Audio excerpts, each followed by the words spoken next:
नमस्कार दोस्तों, मैं अर्जुन आपका स्वागत करता हूं स्टे बाय अर्जुन के यूट्यूब चैनल में। तो दोस्तों, आज की हमारी क्लास है भारत के प्रमुख पर्वत के बारे में आज की हमारी क्लास है। तो दोस्तों, आज की क्लास में जानेंगे पर्वतों के बारे में जानेंगे। आज की हमारी पहली क्लास है पर्वतों के बारे में। तो दोस्तों, वीडियो को अंत तक जरूर देखना ताकि सभी क्वेश्चन आपको आसानी से याद हो जाएं। साथ ही दोस्तों, अगर आप हमारे चैनल पर पहली बार आए हैं तो हमारे चैनल को भी सब्सक्राइब कर लीजिएगा, साथ ही बेल आइकन को प्रेस कर लीजिएगा ताकि हमारे आने वाले वीडियो का नोटिफिकेशन आप तक पहुंचता रहे। चलिए दोस्तों, मिलते हैं नेक्स्ट वीडियो। चलिए दोस्तों, वीडियो को स्टार्ट करते हैं। भौतिक प्रदेश। दोस्तों, भौतिक प्रदेश को यानी भारत के भौतिक प्रदेश, इसको 6 भागों में बांटा गया। उत्तर का पर्वतीय क्षेत्र, उत्तर का मैदानी क्षेत्र, पश्चिमी मरुस्थल, प्रायद्वीपीय पठार, तटीय क्षेत्र और द्वीपीय क्षेत्र। याद रखेंगे दोस्तों, इन 6 भागों में भारत के भौतिक प्रदेश को बांटा गया है। तो आज की क्लास में हम उत्तर के पर्वतीय क्षेत्र के बारे में जानेंगे। तो चलिए दोस्तों, उत्तर का पर्वतीय क्षेत्र। दोस्तों, उत्तर का पर्वतीय क्षेत्र को 3 भागों में बांट लेते हैं। ये 3 भाग कौन कौन से? पहला है ट्रांस हिमालय, फिर है हिमालय, फिर है पूर्वांचल पर्वत। इन तीनों के बारे में जानेंगे। ट्रांस हिमालय में काराकोरम श्रेणी, लद्दाख श्रेणी और जास्कर श्रेणी, ये 3 श्रेणी आती हैं ट्रांस हिमालय में। हिमालय में ग्रेट हिमालय, लघु हिमालय और शिवालिक हिमालय, ये 3 श्रेणियाँ आती हैं दोस्तों हिमालय में। पूर्वांचल पर्वत के बारे में आगे जानेंगे। सबसे पहले हम जानेंगे दोस्तों ट्रांस हिमालय के बारे में। ट्रांस हिमालय। दोस्तों, ट्रांस हिमालय की औसत ऊंचाई 5000 मीटर है। याद रखें दोस्तों, ट्रांस हिमालय की औसत ऊंचाई है 5000 मीटर है।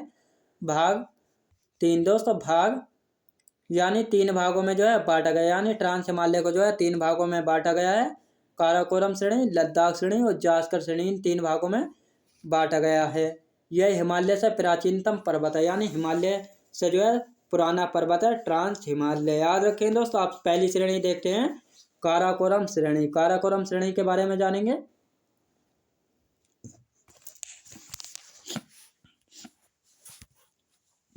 काराकोरम श्रेणी। दोस्तों, काराकोरम श्रेणी सबसे ऊंची चोटी है। काराकोरम श्रेणी। दोस्तों, काराकोरम श्रेणी की सबसे ऊंची चोटी K2 यानी गॉडविन ऑस्टिन है, जो कि POK में यानी पाक ऑक्यूपाइड कश्मीर में स्थित है। दोस्तों, ये भारत का ही क्षेत्र है, लेकिन इस पर पाकिस्तान ने अवैध रूप से कब्जा कर रखा है। तो इसीलिए इसको POK यानी पाक ऑक्यूपाइड कश्मीर कहा जाता है। और यहीं पर पड़ती है K2 यानी गॉडविन ऑस्टिन, जिसकी ऊंचाई कितनी है?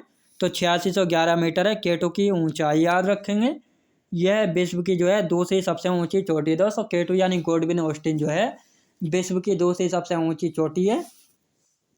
यह भारत की सबसे ऊंची चोटी। दोस्तों, भारत की भी सबसे ऊंची चोटी है, POK में स्थित है।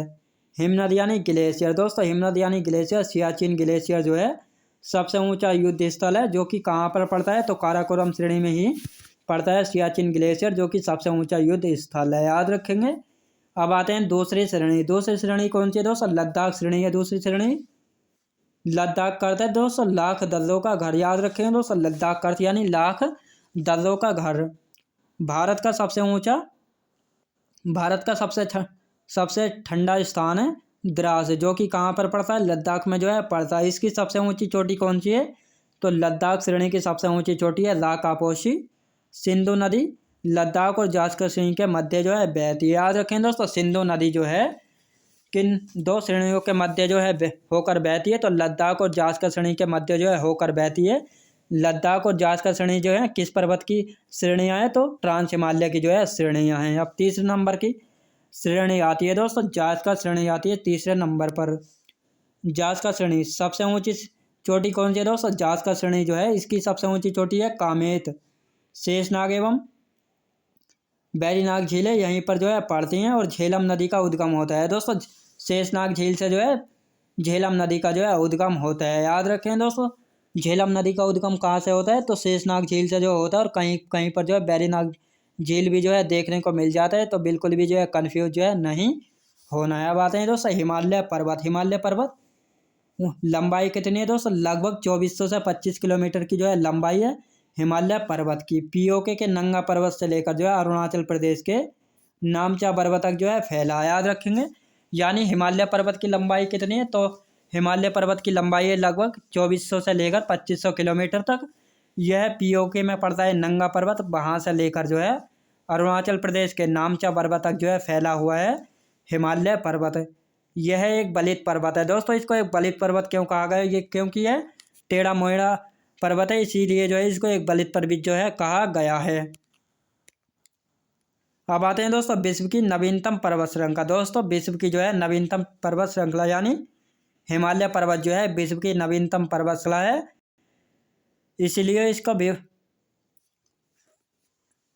हिमालय की सबसे ऊंची चोटी। दोस्तों हिमालय की जो है सबसे ऊंची चोटी कौन से, तो माउंट एवरेस्ट जो है हिमालय की सबसे ऊंची चोटी है, जिसकी ऊंचाई कितनी है 8,848 मीटर जो है माउंट एवरेस्ट की ऊंचाई। और कहीं कहीं पर जो है 8,850 मीटर जो है दिया होता है, तो बिल्कुल भी इसमें कंफ्यूज नहीं होना है। कहीं कहीं पर 8,848 भी देखने को मिल जाती है और कहीं पर 8,850 मीटर जो है देखने को मिल जाती है।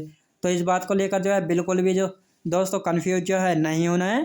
तो आज की क्लास जो है हमारी हिमालय पर्वत की लंबाई, आज की क्लास में जो है हिमालय पर्वत के बारे में और ट्रांस हिमालय के बारे में जो है जाना है। और कल की क्लास में जो है हिमालय पर्वत की दोस्तों श्रेणियों के बारे में जो है जानेंगे। कौन कौन सी श्रेणियाँ हैं, ग्रेट हिमालय, लघु हिमालय यानी मध्य हिमालय और शिवालिक हिमालय, इन तीनों श्रेणियों के बारे में जो है कल की क्लास में जानेंगे। तो दोस्तों वीडियो को अंत तक जरूर देखना ताकि सभी क्वेश्चन जो है आपको आसानी से याद होते रहें। साथ ही दोस्तों अगर आप हमारे चैनल पर पहली बार आएँ तो हमारे चैनल को भी सब्सक्राइब कर लीजिएगा। तो चलिए दोस्तों मिलते हैं फिर नेक्स्ट वीडियोज़ में।